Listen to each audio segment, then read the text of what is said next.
दोस्तों, अगर आप किसी से भी पूछोगे कि हिंदू धर्म में सबसे घमंडी, कमजोर और गुस्से वाला देवता कौन सा है, तो सब एक ही नाम लेंगे, इंद्रदेव। और शायद पहले मैं भी यही कहता, क्योंकि टीवी सीरियल्स देखकर हमारा परसेप्शन ऐसा बन चुका है कि सबको ऐसा ही लगता है, लेकिन ये बिल्कुल सच नहीं है। और पहली बात तो ये कि इंद्र किसी का नाम नहीं है, बल्कि एक पद है जो देवताओं के राजा को मिलता है। यानी स्वर्ग के देवताओं का जो भी राजा बनता है उसे ही इंद्र कहते हैं।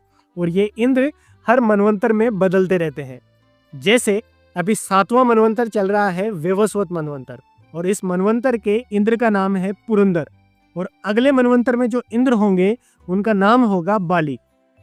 और हर इंद्र बहुत ही शक्तिशाली और महान देवता हुए हैं दोस्तों, जिन्होंने कई बड़े बड़े राक्षसों से हमेशा स्वर्ग की रक्षा की है। और जिस राक्षस को इंद्र नहीं हरा पाते थे, उसे हराने के लिए स्वयं शक्ति को ही जन्म लेना पड़ता था। और सिर्फ इंद्र ही नहीं, इस धरती पर इंद्र के जितने भी पुत्र हुए हैं वो भी बहुत महान हुए हैं।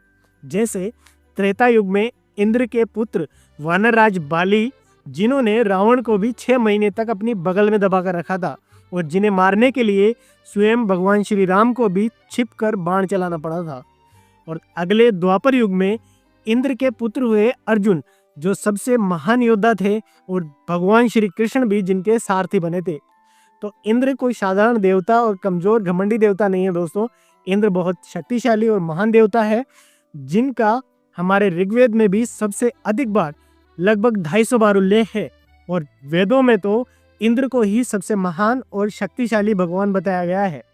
और इंद्र बरसात और बिजली के देवता है, जो किसी भी तरह से साधारण नहीं है।